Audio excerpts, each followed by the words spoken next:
Universe introduction. The galaxy was old.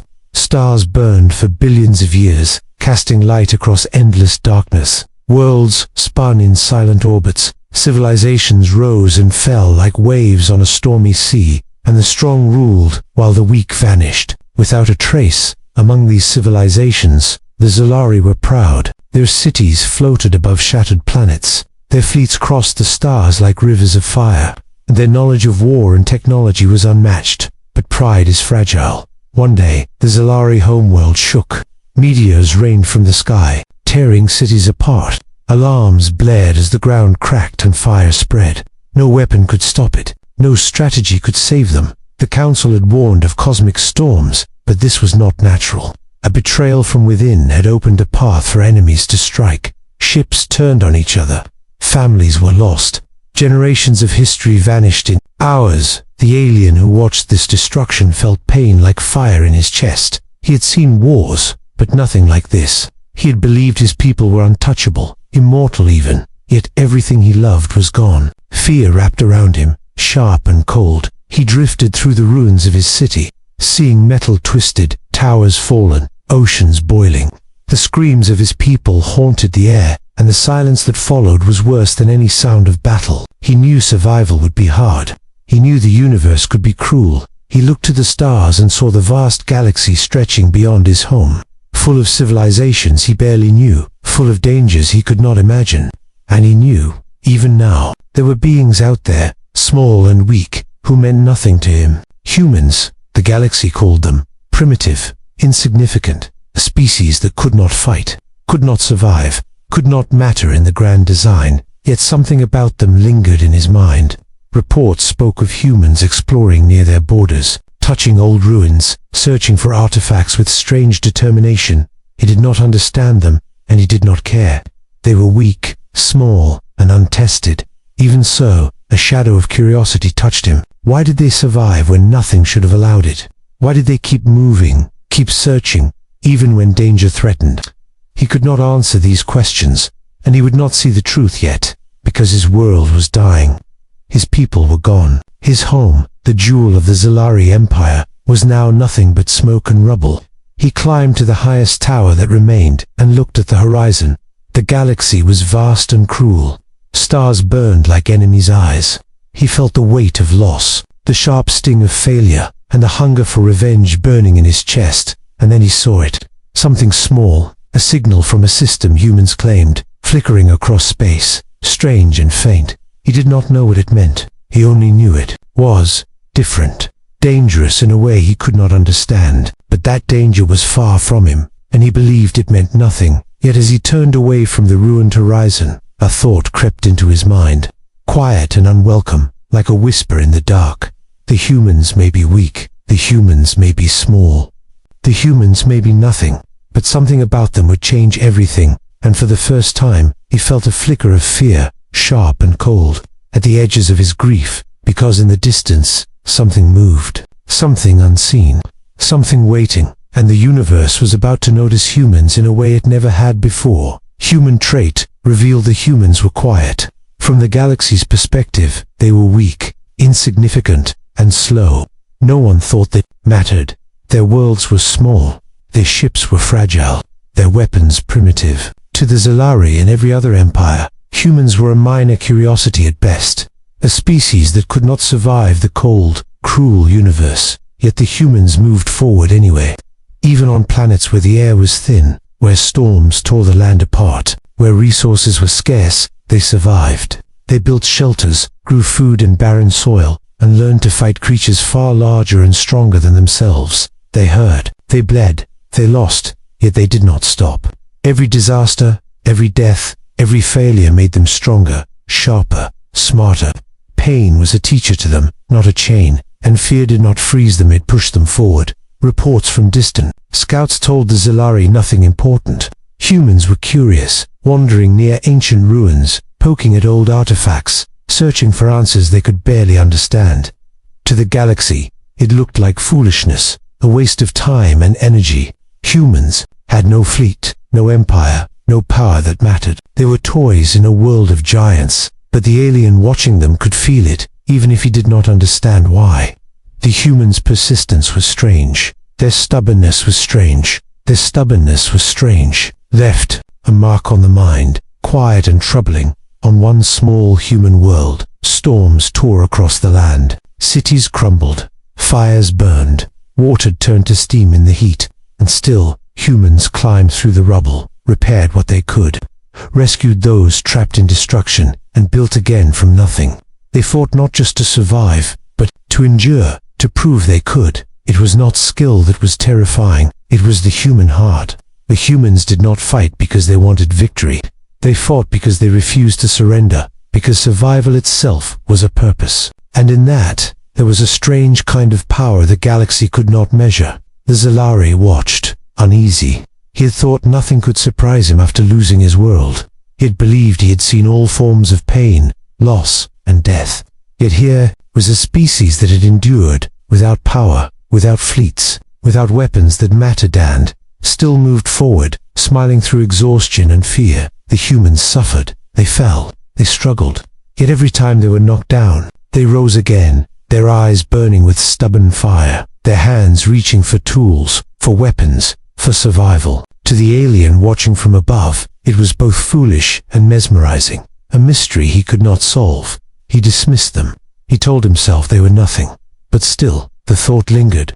If humans could survive this, what else could they do? And why did it feel like a warning whispered across the stars? A warning that the galaxy might not understand until it was too late. One small ship, damaged and barely moving, drifted toward an unknown system. Its crew had been fighting storms, raiders, and death for weeks, yet they did not despair. They did not hesitate. Every action was precise, careful, human, and far away. The alien felt a flicker of unease, a shadow he could not name. Humans were insignificant. Humans were weak, yet the instinct whispered, soft but urgent, that this species could change everything. Then, a sudden signal appeared in the distance, unknown, strange, faint, and trembling. The humans saw it, recognized it, and prepared to reach it, moving as one, determined, unbroken, unstoppable, in ways the galaxy would not yet understand. The alien turned away, still dismissing them, yet the signal burned in his mind. Something was coming, something the humans had found, something that would force the universe to notice, and he could not know if it would save them, destroy them, or awaken the galaxy in ways no one could predict. The humans were not ready. The galaxy did not wait for them to grow stronger. It never did. A fleet of alien warships, massive and gleaming, appeared on the horizon. Their weapons burned with energy no human could withstand. Their sensors scanned for life with precision, and their commanders laughed at the small, fragile humans who dared approach the artifact. From orbit, the human ships were tiny specks. Their engines were weak. Their shields flickered under the first salvo of alien fire. Structures on their world shook as bombs fell like rain. Cities they had spent years building burned in minutes. Pain struck every human like a hammer. Ships were ripped apart. Friends were lost. Families vanished in flashes of light. Smoke and fire filled the skies, and the ground shook beneath the weight of death. The humans could feel the hopelessness of it all pressing down on them. Yet, still they moved, still they fought, still they survived. The alien watching from afar, once proud of his intelligence, once convinced he understood all forms of war, felt a strange unease. Humans were weak. That had not changed. But their will was dangerous, something he had not anticipated. Even now, as fire consumed their world, the humans refused to surrender, refusing to run, refusing to hide, refusing to give up. In the cities, humans improvised. Machines were broken, but they used them anyway, welding scraps into weapons, using debris to block alien paths, turning fallen buildings into shields. Every human who survived added to a growing force that the aliens could not predict, could not calculate. Storms raged outside, as if the universe itself wanted to test them further. But humans did not falter. Children were carried through rubble. Injured were dragged to safety. Leaders made impossible decisions, risking their lives for others, because they believed deep in their stubborn hearts that survival was not just possible, it was their right. The aliens laughed again, sure of their dominance. One by one, humans fell to overwhelming force. Ships exploded in fire. Cities crumbled. And yet, in the midst of suffering, a pattern emerged. Humans adapted. They learned from every strike. They moved in ways the aliens did not expect. They turned fear into action, pain into strength, loss into resolve. Reports from the alien scouts grew frantic. Humans had no power to fight on equal terms, yet their cleverness and stubbornness made them unpredictable. Every strategy the aliens tried failed because humans did not think like machines, did not follow rules, did not fear death, and every failure stung the alien watching, for he knew they were learning fast, dangerous, relentless. The artifact, a thing the aliens had come for, glimmered in the distance. It pulsed with energy no human should control, and the humans moved toward it, desperate, battered, broken, yet determined. They had no chance, yet they refused to stop. That refusal was more frightening than any weapon the aliens wielded. And then, a moment came. One human ship, barely functional, dodged a strike that should have destroyed it. Another human unit, surrounded, turned the enemy's strength against them using nothing but ingenuity and courage. The aliens' laughter faltered. Confidence wavered. Pride cracked. The humans were suffering. They were losing.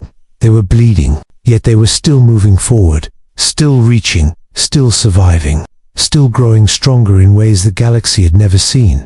And at that moment, the alien realized something he had never expected. Humans were dangerous not because of what they had, but because of what they refused to lose. The fleet hesitated, and the humans saw an opening. It was small, almost invisible, but in it lay hope. And for the first time, the humans dared to believe they could reach the artifact and survive. The alien turned his gaze away for a moment, and when he looked back, a new signal appeared in space. Something was coming, something massive, something unseen, and the humans did not know it yet, but their survival depended on it. The universe had thrown everything at them, and they were still standing. Humanity underestimated. The aliens thought the humans were finished. They laughed openly, their voices carrying across comms channels, mocking the small, fragile species that had dared to resist. Pathetic. One commander hissed, "They have no fleet, no weapons, no chance. They will fall quickly." The humans could hear nothing of this. They were too busy surviving, too busy thinking, too busy moving. Their world was in ruins. Their ships were crippled. They were outnumbered 10-1. Yet still, they did not panic. They did not run. They did not surrender. The alien watching felt a cold irritation. Humans were predictable, he thought.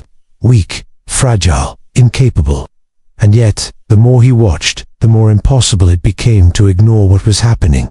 Humans were adapting. They were learning. They were taking what they had and turning it into weapons, traps, strategies, solutions no one could anticipate. On a shattered cityscape, humans used the ruins themselves as shields. Twisted metal became barricades. Broken machinery became tools. Energy from damaged alien ships was rerouted, powering their defenses, their weapons, their lives. Every move was clever, every action measured, every sacrifice intentional. The aliens laughed again, but unease crept into their voices. Humans should have fallen already. They should have been crushed. And yet, here they were, fighting back in ways that made no sense. Small, fragile humans were bending the rules of war, turning chaos into opportunity, using pain and loss as fuel. Humans were stubborn. That was what frightened the alien most. They refused to give up. They refused to hide. They refused to die quietly. Every setback made them sharper. Every death made the survivors more determined. Their courage burned hotter than any weapon the aliens had. One human squadron, trapped on a ridge overlooking the alien fleet, did the impossible. Using nothing but ingenuity and raw courage, they redirected enemy fire, turning it back on the attackers.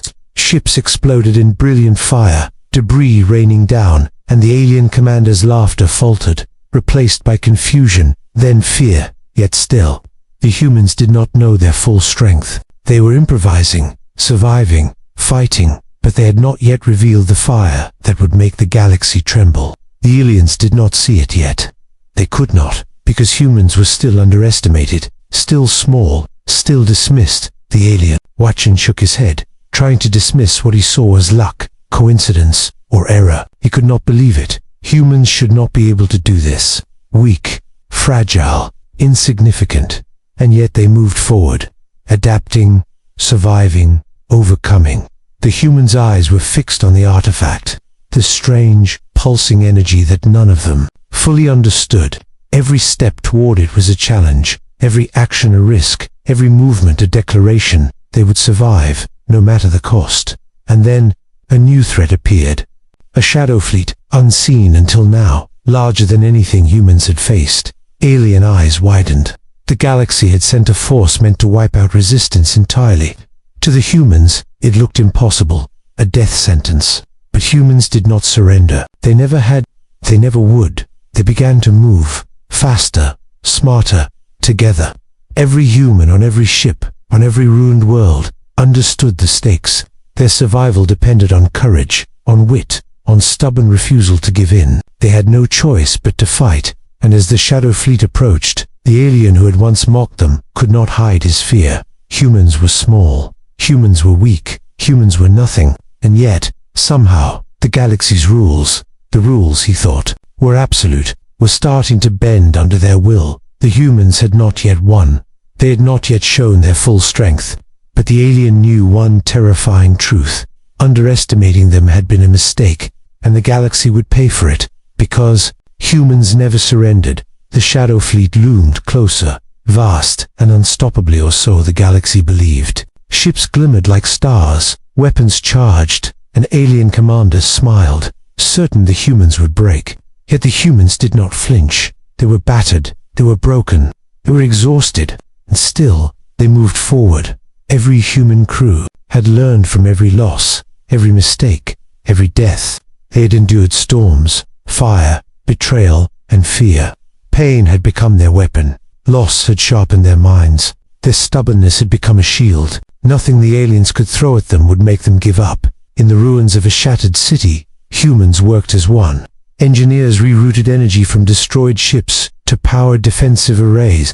Soldiers used debris as traps, channeling alien fire back toward enemy formations. Every move was calculated, yet improvisation ruled. They did not follow the rules of war, they made new ones. On the spot, every second, the first strike came. Aliens believed it would destroy them entirely. A single human vessel, barely functional, moved with speed and precision no one predicted. It dodged beams, avoided explosions, and delivered a critical blow to the Shadow Fleet's command ship. Chaos spread among the alien ranks. Confusion replaced confidence. Humans were small, weak, insignificant, and yet they struck harder than any weapon, smarter than any strategy, fiercer than any predator. Their courage became a storm that no alien could predict, and fear began to ripple through the fleet, sharp and cold. They adapted faster than the aliens could comprehend. Where one attack failed, another succeeded. Where death seemed certain, they found a way to survive. Every time a ship was destroyed, humans used it as a lesson. Every time a comrade fell, they fought harder. Every scar became a map of victory. Every wound a promise that they would not stop. And then came the turning point. Humans reached the artifact. It pulsed with alien energy, bright and wild. Ships moved around it, defensive grids activated. But humans had learned to bend technology, to use it with courage, and to act when no one expected. In a surge of brilliance and stubbornness, they unlocked the artifact's potential, channeling its power not for destruction, but for survival. Alien commanders were shocked. Their ships faltered under new attacks. Weapons misfired. Patterns they had relied on for centuries crumbled. Humans moved like shadows through destruction, unbroken, unstoppable, unpredictable. Every step forward was another proof that they could survive the impossible. The battle raged, fires and explosions consuming the void. The humans were outnumbered, outgunned, and outmatched, and yet they dominated. Their bravery, their cleverness, and their refusal to surrender created victories no one thought possible. Every alien ship that fell, every system reclaimed, strengthened them. Every scar became a crown. Every loss became a step toward triumph. And in the midst of it all, the alien who had once mocked them watched in disbelief. Humans were weak. Humans were fragile. Humans were insignificant. And yet, somehow, they had changed the rules. They had turned suffering into power. They had turned fear into strategy. They had turned impossible odds into victory. The artifact glowed brighter than the stars. The Shadow Fleet trembled. The galaxy realized that humans were no longer an insignificant species. They were a force that demanded attention. They were unpredictable. They were unstoppable. They were alive, burning, refusing to die, and the humans, battered, exhausted, scarred, moved forward together, knowing one simple truth. No matter how impossible the challenge, no matter how cruel the universe, they would never surrender. The aliens' laughter had died. The Shadow Fleet faltered, and the humans, small and underestimated, had begun to change the galaxy forever. The battle was over. The Shadow Fleet was broken. Ships drifted in ruin across the void, their weapons silent, their commanders stunned. The humans were alive, scarred, battered, and exhausted. They had survived where no one thought possible. The Zalari who had once mocked them could only watch. His home had been destroyed, his people lost, and yet these fragile, stubborn creatures humans had stood where he would have fallen. He felt a mixture of awe, fear, and disbelief across the galaxy. Whispers began. Reports of humans' courage and ingenuity spread from system to system. Elian,